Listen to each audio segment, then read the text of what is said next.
오늘 우리가 읽은 마태복음 13절에서 15절 어린 아이들이 등장하고 있습니다.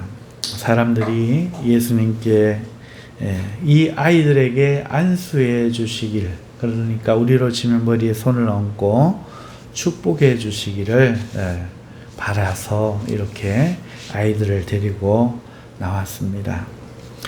그러니까 제자들이 꾸짖는 거예요. 이 귀중한 가르침을 해야 될 시간에 어린 아이들, 자기 아이들 복 받으려고 이렇게 데리고 나오는 것 합당치 않다. 아이들이 중요한 게 아니다. 그런 뜻인지 꾸짖었습니다. 그러자 예수님이 어린 아이들을 용납하고 내게 오는 것을 금하지 말라. 제자들을 오히려 못하게 금하시고 천국이 이런 사람, 아이들, 이런 사람들의 것이니라 이렇게 말씀하시고 안수하신 후에 거기를 떠나셨다 하는 짧은 내용입니다. 여러분, 우리가 이 말씀을 보면서 그냥 또 어린아이가 등장했다 이렇게 생각하시겠지만 사실은 그렇지 않습니다. 이것은 의도가 되어 있는 겁니다. 여러분, 어린아이들 안수해 주기를 바라고 제자들은 그런 거 하지 마라 그러고 예수님은 또 해주시고 그 이야기가 무슨 그렇게 큰 교훈이 우리에게 있다 이렇게 우리가 생각할 수 있겠습니까? 하지만 이것은 굉장히 교훈이 있는 얘기입니다. 여러분, 제가 늘 말씀드리지만 이 마태복음은 특별히 유대인들에게 하시는 말씀이에요. 그러니까 유대인 정서가 깊이 묻어나 있어요. 그래서 오늘 이 말도 이 자체만 갖고는 교훈이 발생하지 않지만 이것이 샌드위치 기법이라는 그들의 정서 속 말하는 어투예요. 그러니까 그 속에서는 의미를 갖는다는 거죠. 샌드위치가 뭡니까? 얇은 식빵 2장을 준비를 해서 그 2장 사이에 맛있는 야채와 고기를 넣어가지고 빵과 함께 먹는 거 아닙니까? 여러분, 오늘 이것이 이 어린아이 이야기가 겉장이에요. 그러면 또 다른 겉장이 있다는 거죠. 그 겉장이 어딘가 멀지도 않아요. 18장 2절에 나옵니다. 18장 2절을 보시면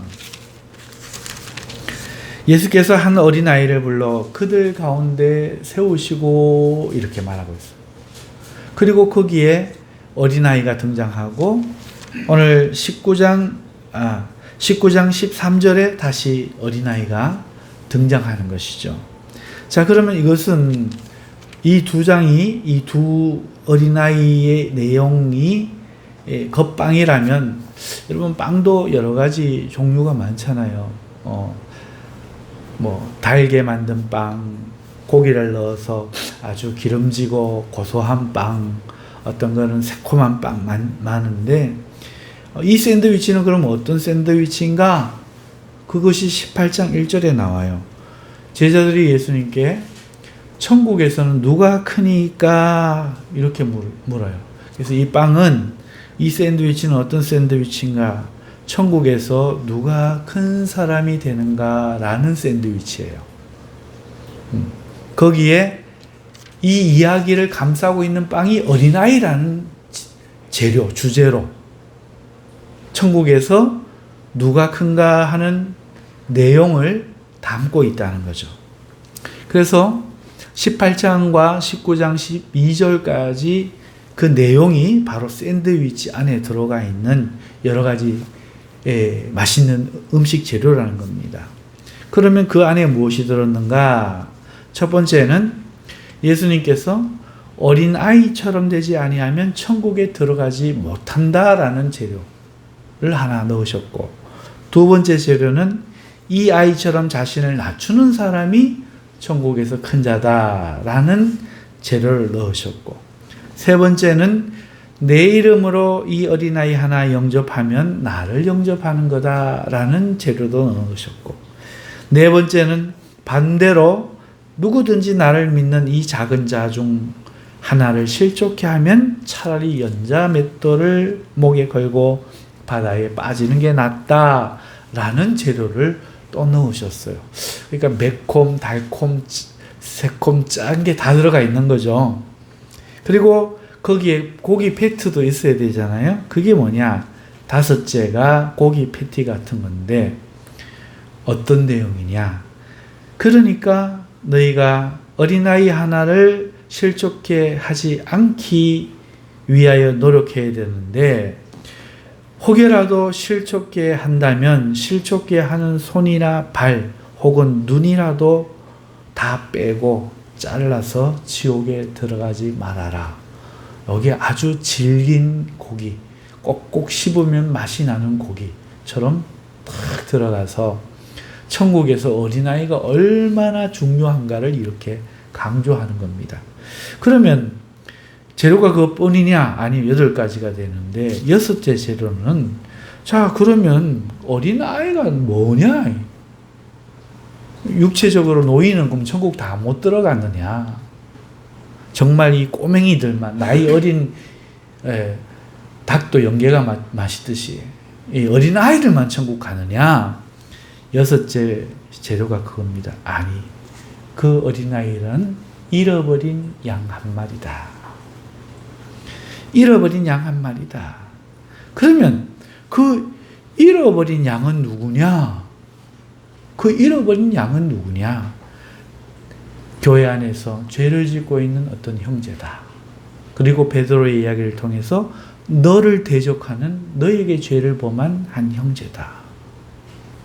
이게 어린아이라는 거예요.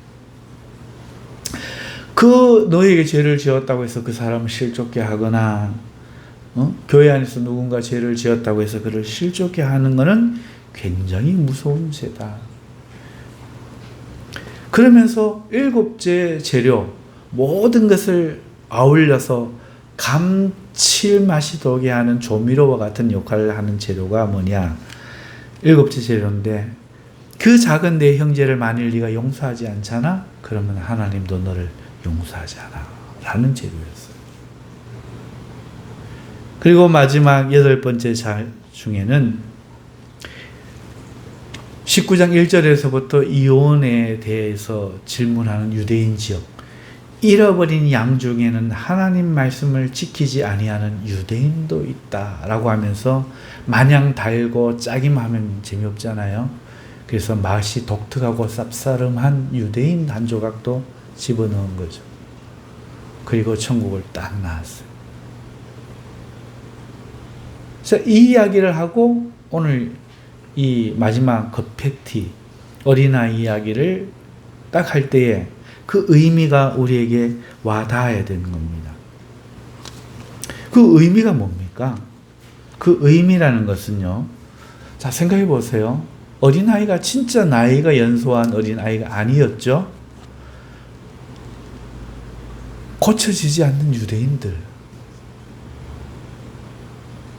다른 사람들이 다 손가락질하는 죄인들, 교회 안에서 치리를 받아 쫓겨날 수도 있는 어떤 범죄한 자들, 지금 나를 해치고 해롭게 하는 자들, 이런 사람들이 유대인이었어요. 이런 사람들이 어린 양이었어요. 잃어버린 양이었어요. 어린 아이였어요. 그러니까 이야기의 핵심은 뭡니까? 너희는 온전한 양 99마리만 자꾸 천국에 많이 데리고 들어가는 것이 선으로 여기고, 좋은 걸로 여기고, 합당한 걸로 여기고, 소수가 버려지는 것은 뭐 괜찮은 듯, 대를 위해서 소를 희생하는 것은 합당한 생각인 듯 여기지만, 그래서 잃어버린 양을 버리고 99마리를 데리고 빨리 돌아가는 것을 맞다 하고, 한 마리 때문에 99마리를 위험에 처하게 하는 것을 불합리하게 너희는 생각하지만, 천국은 그렇지 않다. 내 하나님 아버지의 나라는 그 한 마리 양에게 관심이 있다. 물론 너희는 더 관심이 있다. 그러나 너희가 천국에 올 자격이 되는 것이 아니라 너희도 다 죄인인데 오히려 그 죄인이 더 죄 많은 놈 보고 너는 죄인이니 희생해라, 지옥 가라 하고 있다면 차라리 너희를 내가 버리겠다. 천국은 죄를 지어서 자기 힘으로는 구원을 받을 수 없고 용서를 받을 수 없고 한심하고 어중이 떠중이 바보 온달 천치 행동이 고쳐지지 않고 스스로는 깨우치지 못하는 요런 사람 하나님께서 구원하기 원하셔서 들여보내는 곳이다. 너희가 스스로 어른이고 잘난 척하며 스스로의 힘으로 들어가는 줄 믿고 착각하는 그런 사람은 오히려 못 들어가고 너희도 이 어린아이처럼 돌이켜 자기의 힘으로는 천국에 들어가지 못함을 깨닫고 하나님을 의지하고 믿을 때, 나를 믿을 때만이 들어갈 수 있을 것이다. 이렇게 천국의 정의를 자격이 없는 사람들에게 하나님의 은혜로 들어가게 해주시는 것. 이 천국의 개념을 명확하게 이 샌드위치 기법으로 설명해 주고 계신 거예요. 우리는 열심히 예수 잘 믿어서, 열심히 노력해서, 열심히 잘 살아서 천국에 들어가는 것 같지만 그렇지 않다는 거예요.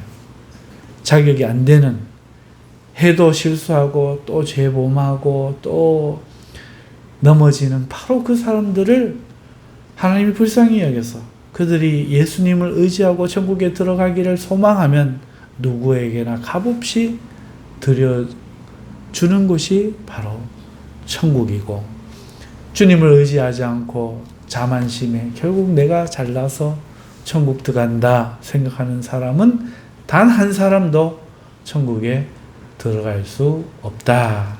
이것을 말씀해 주신 내용이죠. 자, 그런데 오늘 보세요. 그 얘기를 실컷 듣고 제자들의 반응 보세요. 예수님 사람들이 아이들 데리고 오니까 그 많은 거 보세요. 꾸짖는 거예요. 아니 어디 어린 아이를 갖다가 또. 그러니까 속위에 경일 끼죠. 그런데 예수님이 그런 그 제자들을 다 천국에 들이기를 원하고, 자기를 파는 가룟 유다조차도 자기를 팔 때 입을 맞추며 눈물을 흘리시잖아요. 네가 나지 아니하였으면 좋았을 뻔하였도다. 너무너무 가슴이 아픈 거예요, 주님이. 그런 자기를 파는 가룟 유다, 그 한 사람도 천국에 들이기를 원하는 게 예수님이지, 태초부터 딱 정해놔 놓고 너는 천국 백성, 너는 지옥 백성. 그래가지고 인정도 없이 자들은 지옥에 떨어져도 하나님이 마음도 안 아프신 그런 하나님이 아니라는 거죠. 사실은 지옥에 못 들어오는 가룟 유다 같은 사람이 훨씬 훌륭한 사람이고 세상에서 지혜 있는 사람이고 능력 있는 사람인데, 그들보다 더 악질이 예수님을 3번이나 부인했던 베드로인 거고, 부활한 걸 알면서도 다시 고기 잡으러 돌아간 베드로인 거고, 이런 사람들, 그러나 자기 잘난 맛으로 살지 않고 예수님을 의지하는 이 사람들을 구원하고자 하는 것이 예수님의 뜻인데, 여러분 오늘 우리가 이 말씀을 보면서 이런 제자들마저도 주님이 구원하셨다는 것을 깨달으며, 오늘 우리가 비록 부족하고 어리석고 정말 미련할지라도, 정말 내가 봐도 나 사람 안 되겠다, 정말 부모님 앞에 죄송하다, 내가 기대에 부응치 못했다 싶은 내 모습일지라도 우리가 예수님을 의지하고 붙들면 하나님이 우리를 불쌍히 여겨서 예수님의 보혈로 우리를 용서해 주시고 천국에 들어오게 하시는 것이 하나님의 마음이다. 그런데 그런데 아무리 노력해도 하지 않는 자들이 있더라는 거예요. 마음을 강팍하게 하고 도저히 믿지 않더라는 거죠. 예. 그 사람들이 택함을 받지 못한 사람들이에요. 하나님은 그 사람들조차 천국에 오기를 원하십니다. 그런데 오늘 우리는 어떻습니까? 우리는 그들보다 더 악한 거예요. 더 악한데 그러면 어떻게 우리가 예수님을 믿을 수 있는가? 이걸 택한 사람이라고 하는 거예요. 이 택함의 원리를 사도 바울이 갈라디아서 2장 19절과 20절에서 이렇게 말하고 있습니다. 내가 율법으로 말미암아 율법에 대하여 죽었나니 이는 하나님을 향하여 살려 함이니라. 여러분, 율법은 정죄하는 거잖아요. 우리를 정죄하는 거잖아요. 너는 죄인이다. 너는 안 되겠다. 기회를 10번 줘도 넌 다 져버리는구나. 너는 진짜 안 되겠다. 율법은 우리에게 우리의 죄인됨을 가르친단 말이죠. 그래서 내가 사도 바울이 이야기하는 거예요. 내가 율법으로 말미암아 율법을 향하여 죽었나니 내 행위로는 도저히 내 정죄함을 없이 할 수 없는 거죠. 나에 대한 정죄함을 없이 할 수가 없는 거예요. 그래서 내가 죽겠다는 거예요. 율법에 대하여. 나를 정죄하는 것에 대하여 죽겠다는 거죠. 내 행위는 정죄를 받을 행위를 자꾸 하고 있는데 나는 율법에 대해서 다시 말하면 나를 정죄하는 것에 대하여 죽겠다는 거죠. 왜? 이는 하나님을 향하여 살려 함이니라. 여러분, 이 하나님을 향하여 산다는 건 은혜를 이야기해요. 은혜. 내가 그 하나님의 그 사랑을 믿고 은혜를 받으려고 하니까 내가 나를 자꾸 정죄하는 거예요. 너는 안 돼. 너는 안 돼. 은혜를 아는 놈이 그러나 너는 안 돼. 너는 안 돼. 알면서도 또 죄 짓거든. 너는 안 돼. 너는 안 돼. 그러니까 율법을 붙들고 있으면 도저히 하나님 사랑을 못 믿고 은혜를 못 믿는 거예요. 그러니까 율법으로 말미암아 이 정죄함으로 말미암아 율법에 대해 내가 죽어버리겠다는 거예요. 정죄함을 버리겠다는 거예요. 그리고 하나님의 은혜에 대하여는 이제 살아있는 존재. 다시 말해 살아있다는 게 뭡니까? 나는 있다와 나는 행한다라는 두 말이 합쳐진 말이잖아요. 살아있다. 살아는 움직이잖아요. 있다. 살아있다. 있는 거잖아요. 내가 율법이 내게 있다. 그리고 내가 율법을 향하여 움직인다. 이거를 버리고 하나님과 하나님의 은혜와 사랑에 대하여 내 행위를 잊어버리고 내 행위는 죽어버렸으니까 없고 이제 나에게는 없고 하나님은 내가 있고 그 은혜에 대해 은혜는 내게 있고 나는 그 은혜를 향하여 움직이겠다. 이게 갈라디아서 2장 19절이거든요. 그 20절은 뭡니까? 내가 그리스도와 함께 십자가에 못 박혔나니. 보세요. 내가 그리스도와 함께 십자가에 못 박혔다니. 이거는 율법에 대해서 어떻게 죽었는가를 이야기하는 거예요. 예수님이 죽음으로 통해서 내가 믿음을 통해서 함께 못 박힌 거라는 거예요. 내가 그리스도와 함께 십자가에 못 박혔나니. 그런즉 이제는 내가 산 것이 아니요 오직 내 안에 그리스도께서 사신 것이라. 보세요. 율법을 향해 살아있는 나는 없고 은혜, 예수 그리스도와 함께 못 박혔기 때문에 그 예수 그리스도에 대한 믿음으로 말미암아 주시는 그 은혜, 그런즉 이제는 내가 산 것 아니요 옛 나는 없는 거예요. 나를 정죄하고 한심하게 보던 나는 없는 거예요. 하나님이 보는 눈으로 보는 나, 은혜로 보는 나, 그 나만 살아있는 거예요.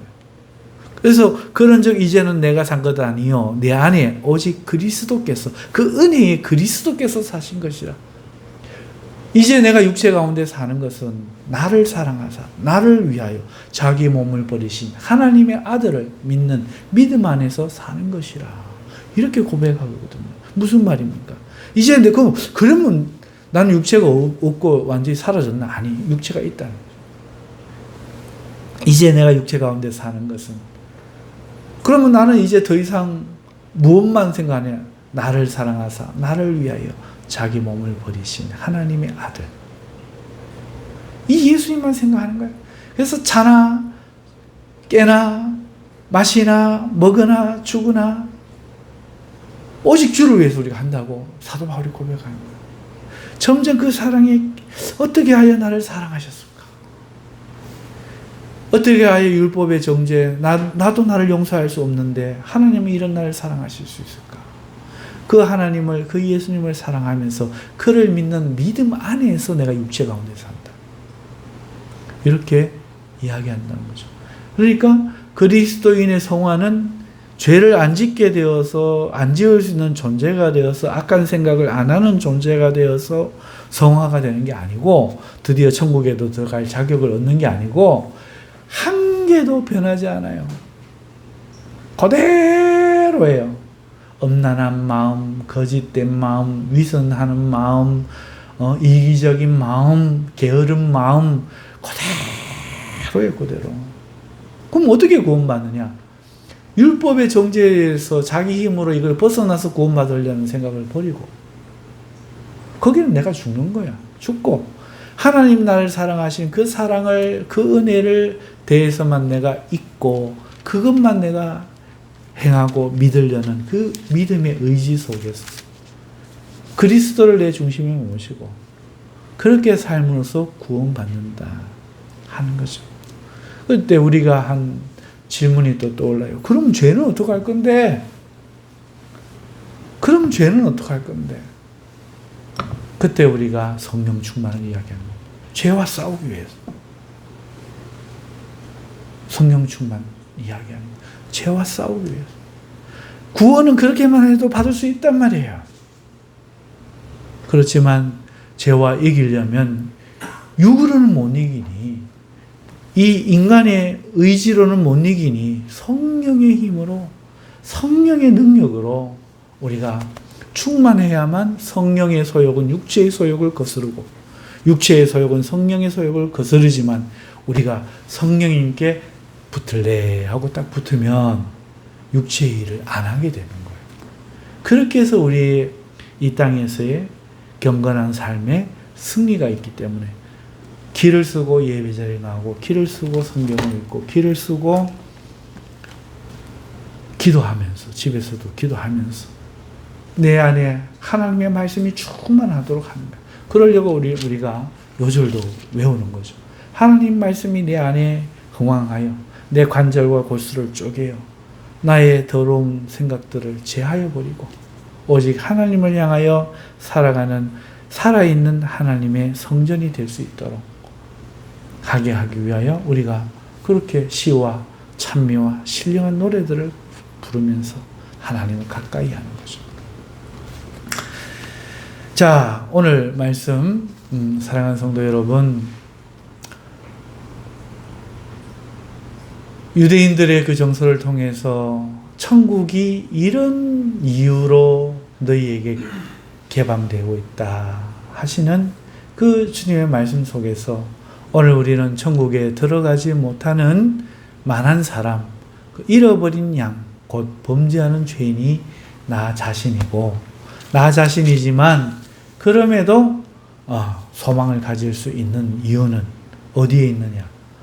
이런 아이를 예수님이 안수해 주시고, 됐다, 막지 마라, 축복해 주신다는 거예요.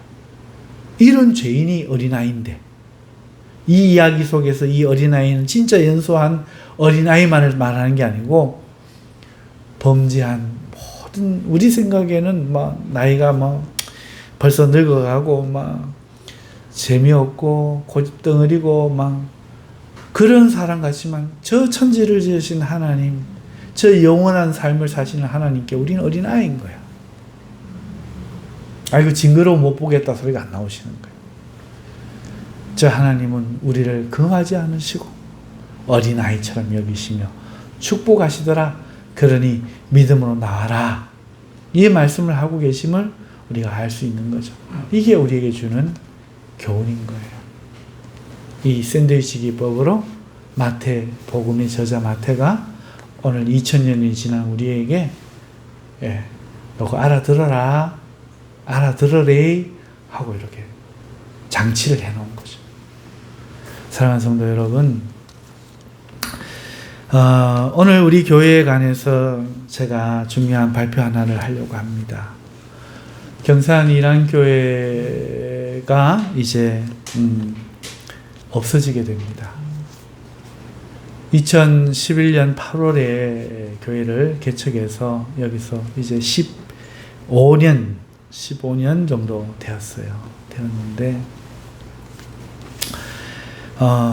여러분 건물이 팔렸어요. 여기 이 건물 빌딩 자체가 전부 입주한 사람들을 나가게 하고 우리도 나가야 돼. 새로 교회를 옮겨야 되는 거죠. 여러분도 아시다시피 우리가 사동에 있다가 2층에 있다가 또 1층 내려왔다가 거기서 여기까지 오게 되었는데, 여러분 상황이 이렇게 되니까 여러 가지 생각을 하게 되더라고요. 여러 가지 경우들이 있더라고요. 교회를 옮기는데 어떻게 옮기느냐, 일단은 뭐 아파트 같은 걸 하나 사서, 우리 성도가 많지 않으니까 너무 유지하는데 힘들잖아요. 세가 만만치 않거든요. 한 달에 300에서 400 사이, 많이 들어갈 때는 400만 원이 넘을 때도 있었어요.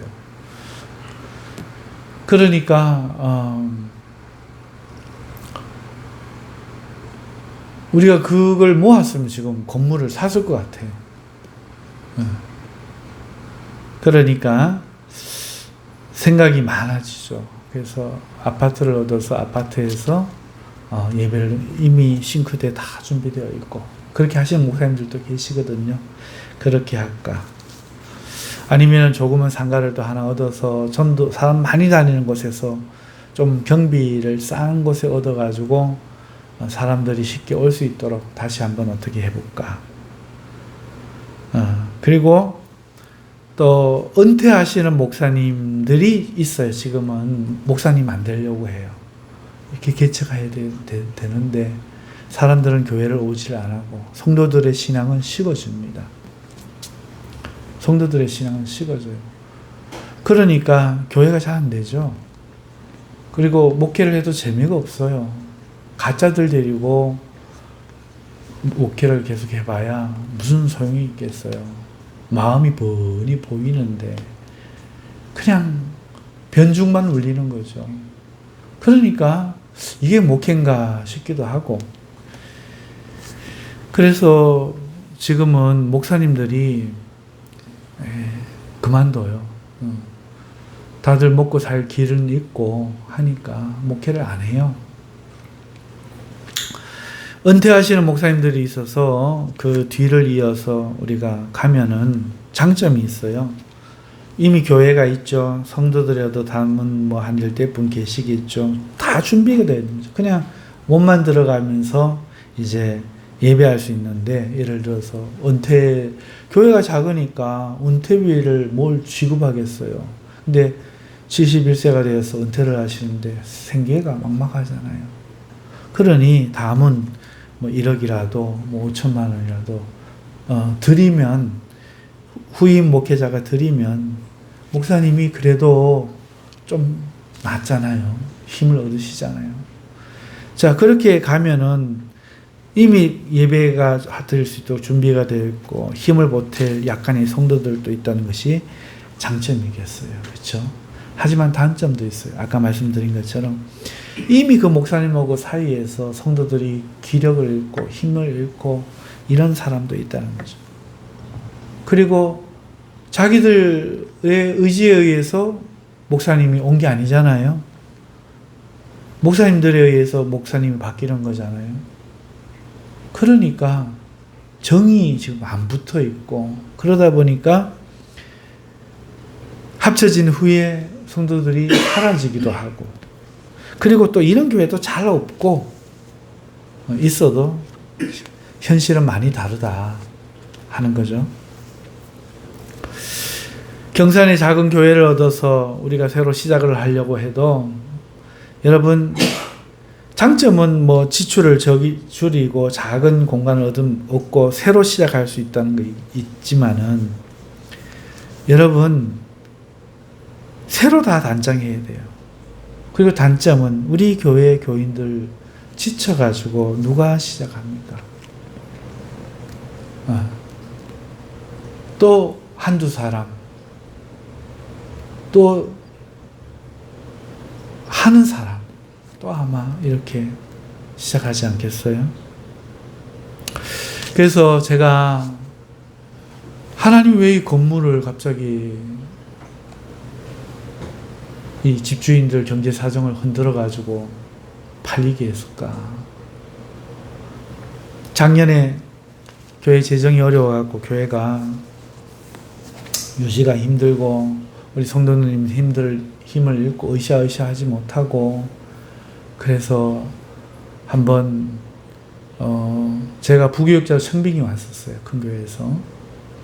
그래서 그때 한번 우리가 상의를 했었는데 우리 장로님, 권사님하고 집사님하고 안 된다고 하셔가지고 우리가 다시 교회를 한 거예요. 그랬더니 이번에는 하나님이 건물을 재정을 줄이는 게 아니고 아예 건물을 팔아치워 버리시는 거예요. 참새 한 마리 떨어지는 거 하나님 허락 없이면 안 되잖아요. 교회가 있는 건물이 왜 팔립니까? 하나님 한 거거든요.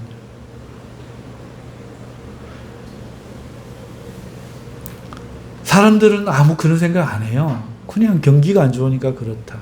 근데 믿음의 사람이 다른 게 뭡니까? 모든 일의 원인을, 목표를 하나님으로 보는 거잖아요. 결국 이거는 하나님이 하신 거야. 그러면서 제가 생각을 했습니다. 우리 권사님 생각했어요.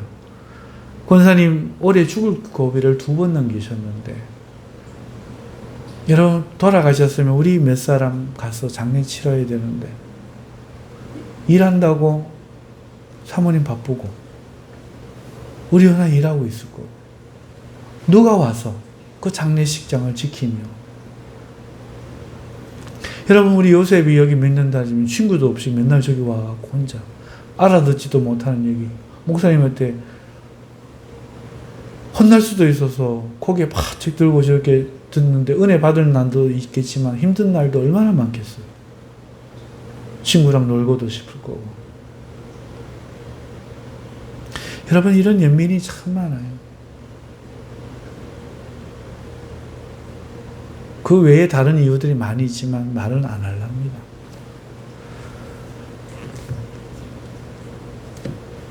여러분 우리는 스스로 변하지를 않아요. 안 변합니다. 좀 우리가 뭔가 으쌰으쌰하고 교회 충성하고 하나님 나라 한번 이렇게 보자.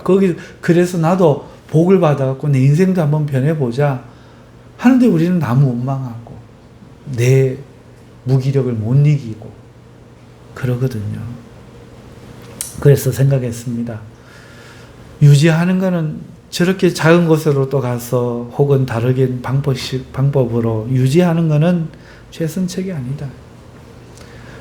이미 이 안에 다른 분들끼리도 갈등이 있고 우리 교회 성도들에게 변화가 필요하다. 하나님이 이걸 아시기 때문에 우리 안 흩어지려고 하는 거 아시기 때문에 제가 여러분들 끝까지 장례 자리까지 제가 다 하려고 하는 거가 아니까 하나님 지금 이런 일을 하시는 것 같아요. 그래 인정에 매여가지고 할 게 아니고 지금은 변화가 필요하다. 하나님 뜻에 순종해야 되겠다.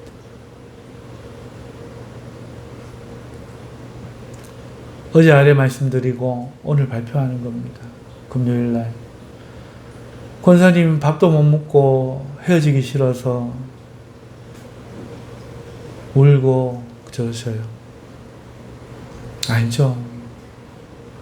우리가 어떻게 살았습니까? 10여 년 넘는 세월을 그 어렵고 힘든데도 우리가 육체적으로는 도움이 못 돼도 서로 마음으로 얼마나 아끼고 정을 주고 불편한 것이 있어도 참고 잘 되기를 기도해주며 우리가 살았습니까? 그런데 하나님이 움직이면 따라 움직여야 돼요. 여러분, 순리와 영리라는 게 있어요. 순리를 따라 살면은 잘 되는데 영리를 따라 하면 잘 안 돼요. 그래서 저주하지 않아도 저주받는 거랑 다르지 않죠. 마찬가지로 우리가 하나님의 그 지혜를 믿고 하나님이 하실 때는 따라가는 게 맞더라고요. 그래서 이 나이에 제가 뭘 하겠습니까? 제가 어디 가서 청빙을 지금 받아가겠습니까? 청빙을 받아간들 단독 목회를, 큰 목회를 해보지도 않았는데 잘 하기는 하겠습니까? 저도 많이 어렵고 그렇지만 부교육자 자리라도 있으면은 제가 가서 목회를 좀 배우려고 합니다. 그렇게 기도한 중에 지난주 주중에 아는 목사님한테 전화가 와가 우리 교회 와서 나랑 같이 한번 해보자. 또 이야기를 하셔요. 그래서 대답을 미루고 저희 교회가 이런 상황이긴 하지만 제가 좀 기도 한번 해보겠습니다 하고 대답을 미루고 있다가 우리 성도들, 우리 교회 변화가 필요하다. 사람의 힘으로는 안 바뀌겠다 싶어서 마음 결심하고 금요일 날 장로님, 권사님 오셨을 때 말씀을 드리고 그리고 오늘 여러분들에게 말씀을 드린 겁니다. 제 마음이 많이 무겁습니다. 자, 그런데 그 이야기를 하려고 이야기를 꺼낸 게 아닙니다. 그 이야기도 물론 해야 되겠지만 여러분 잊지 마십시오. 오늘 우리가 경산인한교회를 여러분들의 자의가 아니더라도 어쨌든 폐교하는 거예요. 폐교를 할 때에 우리는 모두 평가될 겁니다. 마지막이니까. 여러분은 어떤 성도였습니까? 어떤 직분자였습니까? 오늘 평가가 끝나는 겁니다. 나는 교회를 사랑했나? 교회 와서 기도를 심었나? 눈물을 심었나? 나는 직분을 맡고 어떤 직분자였는가? 악하고 게으른 종이었던가? 착하고 충성된 종이었던가? 오늘 걸로, 오늘까지로 결정이 나버린 거예요. 나는 하나님 나라의 낙제, 나는 합격, 둘 중에 어디인가? 이게 결정이 나는 거죠. 어느 날 주님의 재림도 이와 같이 닥칠 겁니다. 어느 날 주님의 재림도 이와 같이 느닷없이 오늘이 그날이다. 닥친단 말이죠. 그때 오늘 우리는 이 문제를 또 맞이할 겁니다. 만나고 헤어짐, 물론 슬프고 물론 스트레스가 되고 힘든 일은 맞는데 그보다 더 중요한 게 뭡니까? 결산이 남아있다는 거죠. 오늘 이 작은 교회의 시작에 동참하는 것은 그 쉽지 않은 일이었지만 어쨌든 우리 교인이 되었어요. 내 뜻이 아니지만 교회가 마지막 문을 닫는 것도 어쨌든 오늘 우리는 평가를 받아요. 교회의 문을 닫는 데 있어서 너는 어떤 역할을 했느냐? 너는 충성을 다했는데 칭찬받을 만한데 복받을 만한데 내가 너를 옮겨서라도 내가 복을 주겠다 할 복을 받았느냐? 아니면 있는 동안에 너는 하지 못할 일을 하고 방해를 하고 해방을 하고 했느냐? 아니면 동참도 하지 않고 방관하고 그래 했느냐? 적어도 오늘 저와 여러분은 거기에 대한 평가를 하나님께 받는다는 거죠. 자, 그러면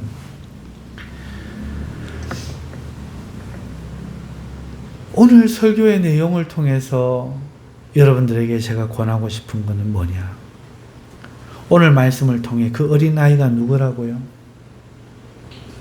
바로 불의하고 불충한 우리라고. 회개하는 조건이 이제는 그렇게 살지 않겠다. 이제는 그런 사람 되지 않겠다. 회개하는 마음을 가진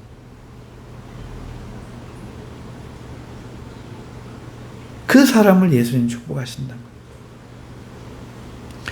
오늘 하나님 말씀을 통해서 우리가 하나님 사랑에 이런 모습이지만 집중할 수 있는 용기를 갖자는 겁니다. 혹여 부족할지라도 우리가 어린 아이라는 사실을 발견하자는 거예요. 이런 우리가 앞으로는 회개하고 하나님의 축복을 사모할 때 하나님이 거절하지 아니하시고 축복해 주심을 기억하자는 거예요. 경산 인환교회를 통해서는 실패했을지도 몰라요. 올바른 성도, 바람직한 성도가 아니었을지도 몰라요.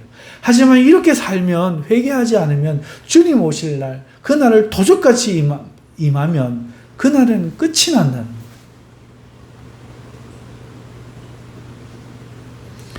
내가 이렇게 잘못하고 부족했는데 하나님이 날 또 용서하시고 축복하실까? 회개하면. 내 힘으로는 안 된다. 하지만 이제부터라도 하나님의 은혜로 내가 하겠다. 회개하면. 그래서 오늘 우리의 헤어짐이 하나님의 인도하시는 믿음을 갖고 슬픔과 눈물, 실패와 좌절의 기억이 아니라 새로운 희망과 변화와 시작으로 봐야 한다는 말씀을 여러분들에게 드리고 싶습니다.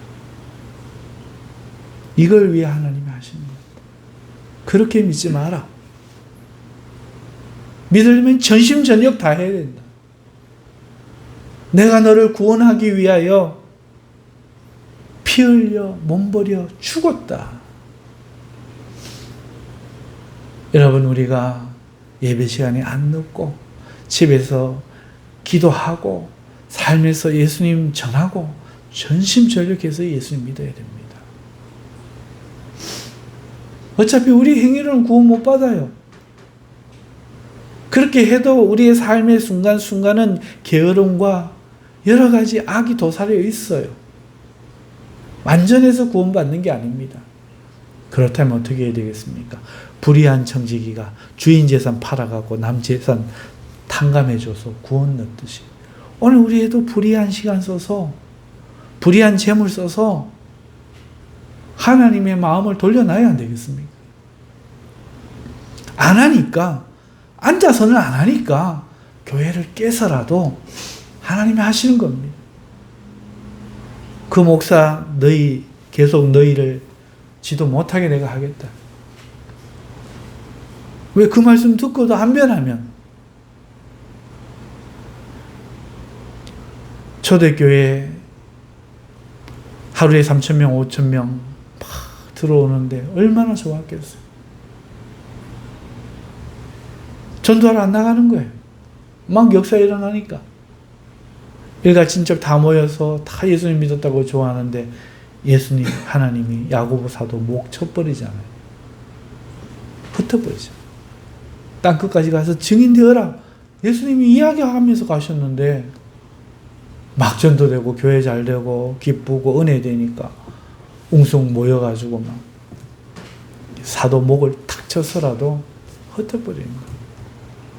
여러분, 하나님 우리의 불쌍히 여기시는 건 맞지만, 어린아이처럼 봐주시는 건 맞지만, 우리가 회개 안 하면, 우리가 변하지 않으면 하나님이 칩니다. 이 나라가 변하지 않으면 악한 정권 세워버립니다.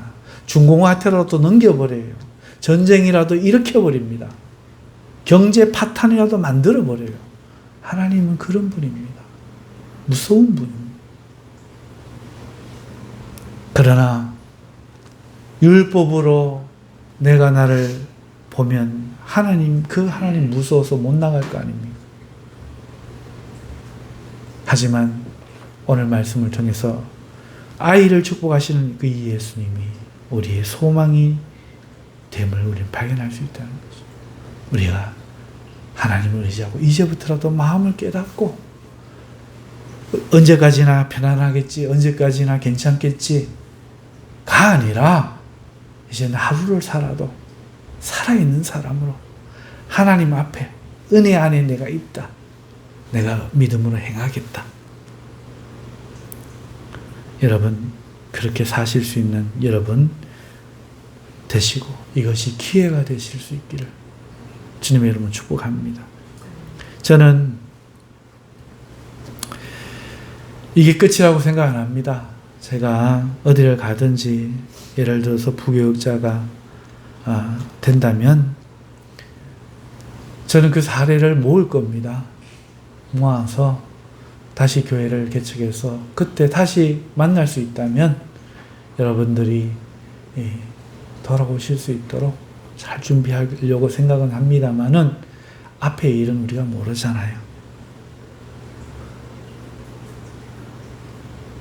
그러니 여러분 오늘을 마지막으로 그리고 내가 새로 시작해야 되는 날로 생각하고 마음을 새롭게 하시고 여러분 믿음의 증진 이루시고 승리하시는 우리 인한교회 성도님들 되시기를 주님의 이름으로 축복합니다. 기도하겠습니다. 거룩하신 하나님 감사합니다. 경산 인한교회를 사랑하시고 지금까지 모든 은혜와 축복을 주시고 진리를 더하여 주신 하나님께 감사드립니다. 이제 새로이 시작되어지는 우리의 앞날을 하나님께서 축복해 주시고 이제는 우리 모두가 믿음으로 살아 하나님을 기쁘게 하며 우리의 마음도 기쁠 수 있도록 축복해 주시옵소서. 예수님의 이름으로 기도하옵나이다. 아멘.